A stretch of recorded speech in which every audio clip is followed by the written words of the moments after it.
Hello students, welcome to my YouTube channel.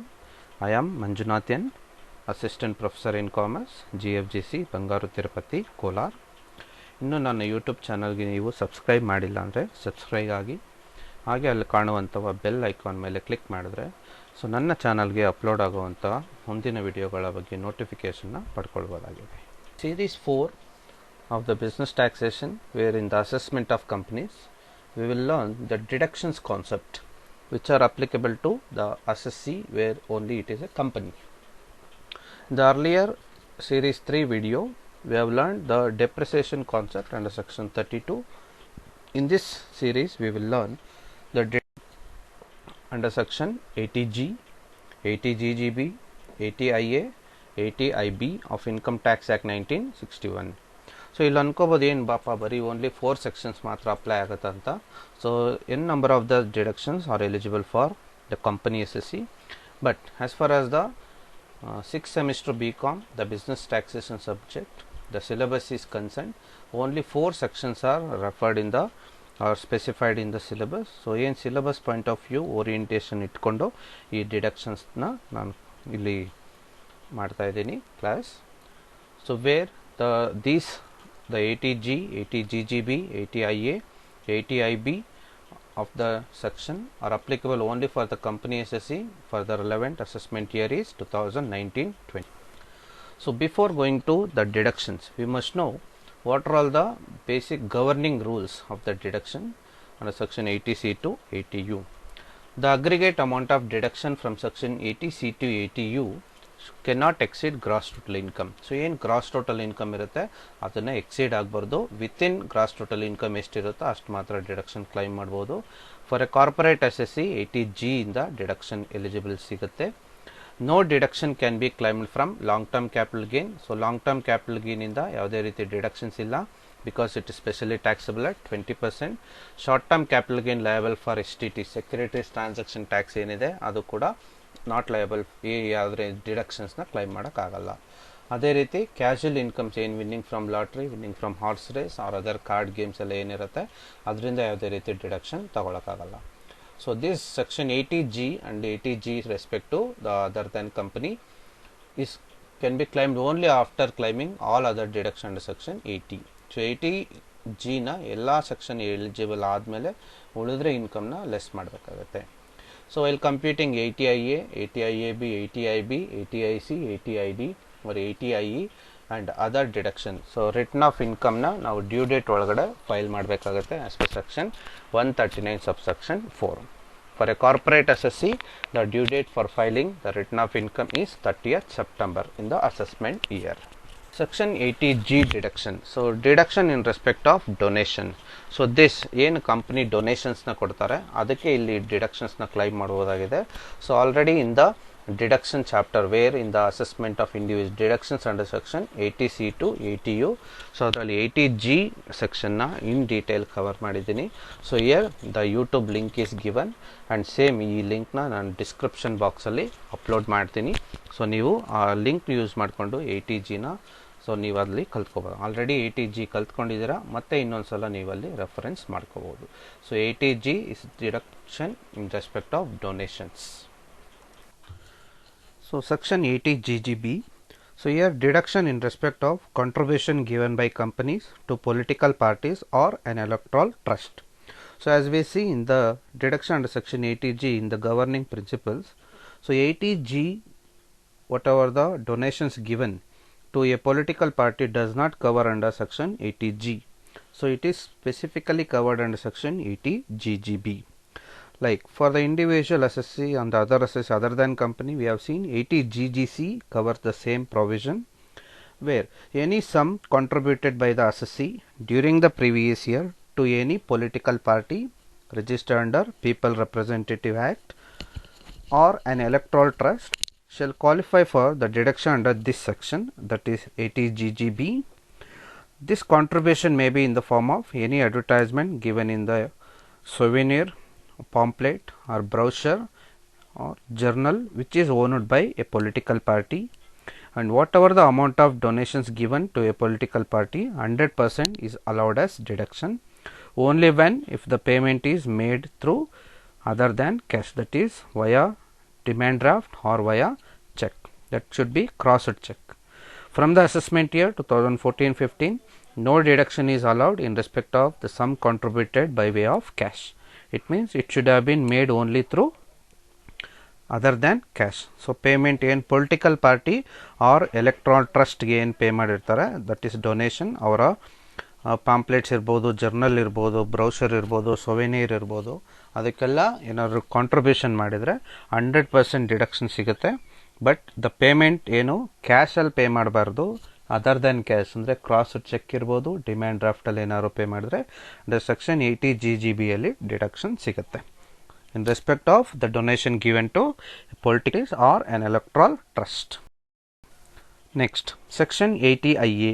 So here section 80 IA gives the deduction in respect of profit or gains from the industrial undertaking or enterprises engaged in infrastructure development.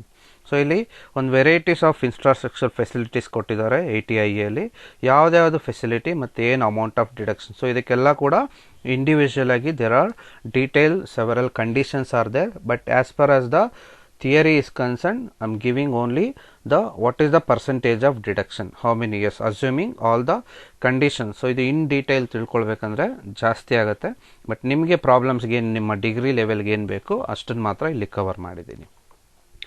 The provision of infrastructure facility. So infrastructure facility ಅಂತ ಹೇಳಿದ್ರೆ providing with the road facility or water facility, irrigation water, so ಅದೆಲ್ಲ ಕೂಡ infrastructure facility ಬರುತ್ತೆ.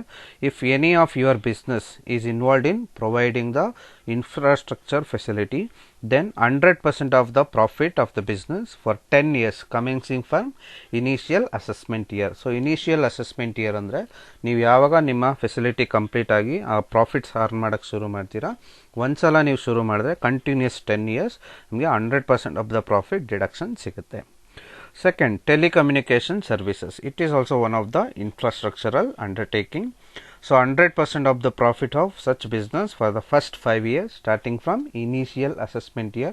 So ನಿಮಗೆ telecom regulatory authority of ಇಂಡಿಯಾದಿಂದ licence ತಗೋಬೇಕಾಗುತ್ತೆ. ಯಾವಾಗ ಯಾವ ವರ್ಷದಲ್ಲಿ ನಿಮ್ಗೆ ಲೈಸೆನ್ಸ್ ಸಿಗುತ್ತೆ ಆ ವರ್ಷದಿಂದ ನೀವು ಇನಿಷಿಯಲ್ ಅಸೆಸ್ಮೆಂಟ್ ಇಯರ್ ಅವಾಗ ಶುರು ಮಾಡ್ಬೋದು.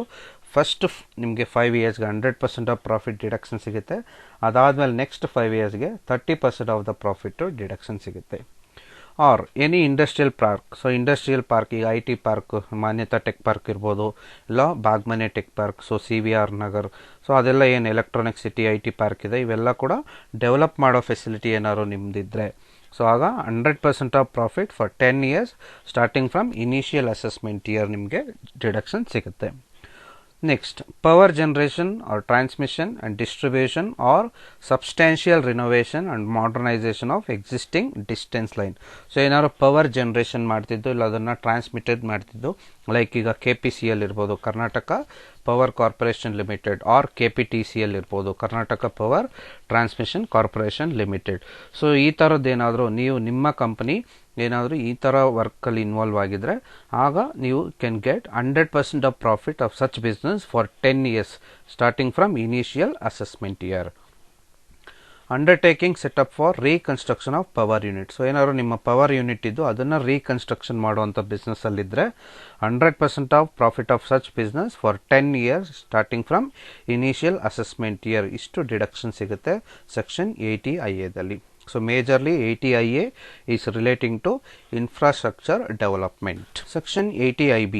This section gives deduction in respect of profit on gains from industrial undertaking or enterprises engaged in infrastructure development. ಇಲ್ಲಿ ಏನು ಇಂಡಸ್ಟ್ರಿಯಲ್ ಅಂಡರ್ಟೇಕಿಂಗ್ ಇದೆ, enterprise engaged in infrastructure development ಮಾಡೋದಕ್ಕೆ ಯಾವ್ಯಾವ ಇನ್ಫ್ರಾಸ್ಟ್ರಕ್ಚರ್ ಇಲ್ಲಿ ಎಲಿಜಿಬಲ್ ಆಗುತ್ತೆ. So small scale industry undertaking ಅಂತ ಕರಿತೀವಿ. So small scale industry ಏನಾದ್ರು ನಿಮ್ದಾಗಿದ್ರೆ so 30% of profit for 10 years. So ನಿಮ್ಮ ಏನು ಸ್ಮಾಲ್ ಸ್ಕೇಲ್ ಇಂಡಸ್ಟ್ರಿ ಇರುತ್ತೆ ಯಾವಾಗ ನಿಮ್ಮದು ಶುರುವಾಗುತ್ತೆ ಆವಾಗ ನಿಮ್ಮ business first 10 yearsಗೆ 30% of profit deduction ಸಿಗುತ್ತೆ. ಅದರ್ ದ್ಯಾನ್ ಕಂಪನಿ ಇದ್ದರೆ 25% ಆಫ್ ಪ್ರಾಫಿಟ್ಸು ಡಿಡಕ್ಷನ್ ತೊಗೋಬೋದು. So operation of A ship. So ಏನಾದ್ರು ನಿಮ್ಮದು ಶಿಪ್ಪಿಂಗ್ ಬಿಸ್ನೆಸ್ ಇದ್ದರೆ ಸೊ ಈ ಇನ್ಕಮ್ ಟ್ಯಾಕ್ಸ್ ಆ್ಯಕ್ಟ್ ಬಂದಿರೋದು 1961ನಲ್ಲಿ. ಆಲ್ಮೋಸ್ಟ್ 60 ಇಯರ್ಸ್ ಆಗಿದೆ. ಸೊ ಆ ಪ್ರಾವಿಷನ್ಸು ಅಲ್ಲಿಂದ ಹಳೇದು ಕೂಡ ಹಾಗೆ ಇರುತ್ತೆ. ಸೊ ಏನಿದ್ರೆ ಇದರಲ್ಲಿ ನಿಮ್ಮ ಬಿಸ್ನೆಸ್ನ ಶುರು ಮಾಡಬೇಕಿತ್ತು ನೀವು 91 to 1995 ಈ ಟೈಮಲ್ಲಿ ಶುರು ಮಾಡಿದರೆ ನಿಮಗೆ ಈ ಡಿಡಕ್ಷನ್ ಸಿಗುತ್ತೆ. ಈಗ ನಮ್ಮ ಬಿಸ್ನೆಸ್ ಆಲ್ರೆಡಿ ಅಸೆಸ್ಮೆಂಟ್ ಇಯರ್ 2019-20 ಈ ಪ್ರೀವಿಯಸ್ ಇಯರಲ್ಲಿ ಮಾಡಿದ್ರೆ ಯಾವುದೇ ರೀತಿಯ ಈ ಡಿಡಕ್ಷನ್ ಎಲಿಜಿಬಲ್ ಇಲ್ಲ. Hotel, so hotel business involve ಆಗಿದ್ರೆ, ಸೊ ಹೋಟೆಲ್ ಬಿಸ್ನೆಸ್ನ ಶುರು ಮಾಡಿರಬೇಕು 1997-2001 ಈ ವಿತಿನ್ ಟೈಮ್ಲಿ. ಅಟ್ ಪ್ರೆಸೆಂಟ್ 2018-19 ಇದು ಯಾವುದೇ ರೀತಿ ಡಿಡಕ್ಷನ್ ಎಲಿಜಿಬಿಲಿಟಿ ಬರಲ್ಲ. ಇಂಡಸ್ಟ್ರಿಯಲ್ ರಿಸರ್ಚ್, ಸೊ ಇದು ಕೂಡ ನೀವೇನಾದ್ರು ಇಂಡಸ್ಟ್ರಿಯಲ್ ರಿಸರ್ಚ್ ಏನಾದ್ರು ಶುರು ಮಾಡಿದರೆ ಅದು within 1st April 2000 to 31st March 2007 ಒಳಗಡೆ ನೀವು ಬಿಸ್ನೆಸ್ನ ಶುರು ಮಾಡಬೇಕಿತ್ತು. ಸೊ ಈ ಎಲ್ಲ ಕಂಡೀಷನ್ಸ್ ಆಗ ಏನಾರು ನೀವು ಬಿಸ್ನೆಸ್ ಶುರು ಮಾಡಿದ್ದು ಇನ್ನೂ ನಡೆಸ್ತಾ ಇದ್ದರೆ 100% of profit for first 10 years if the approval is received after 31st March 2000 but before 1st April 2007. So ಆಗ 100% ಆಫ್ ಪ್ರಾಫಿಟ್ಟು ನೀವೇನು 2007 ಒಳಗಡೆ ಪರ್ಮಿಷನ್ ತೊಗೊಂಡಿದ್ರೆ ಅಂದರೆ ಅಪ್ರೂವಲ್ ಸಿಕ್ಕಿದ್ರೆ 100% ಆಫ್ ಪ್ರಾಫಿಟ್ ಡಿಡಕ್ಷನ್ ತೊಗೊಳ್ಬೋದು. Production of mineral oil, the business should be started within 1st April 97 to 2017. So ನಮ್ಮ previous year 2018-19 already ಈ within time ಏನು ಕೊಟ್ಟಿದ್ರು ಅದು ಕಂಪ್ಲೀಟ್ ಆಗಿದೆ. ಸೊ ಅಸ್ಯೂಮಿಂಗ್ ಏನಾದ್ರು ಕಂಪನಿನ ಈ ಟೈಮಲ್ಲಿ 2017 31st March ಒಳಗಡೆ ಟೈಮಲ್ಲಿ ಏನಾದ್ರು ನಾವು ಬಿಸ್ನೆಸ್ನ ಶುರು ಮಾಡಿದ್ದು ಯಾವುದು ಪ್ರೊಡಕ್ಷನ್ ಆಫ್ ಮಿನರಲ್ ಆಯಿಲ್, ಆಗ 100% of profit for such business for starting 7 years. Initial ಏನು ಅಸೆಸ್ಮೆಂಟ್ ಇಯರ್ ಶುರು ಆಗುತ್ತೆ ಯಾವಾಗ ಅವ್ರ ಕಂಪ್ನಿ ಎಸ್ಟಾಬ್ಲಿಷ್ ಮಾಡ್ತಾರೋ ಅಲ್ಲಿಂದ 7 years.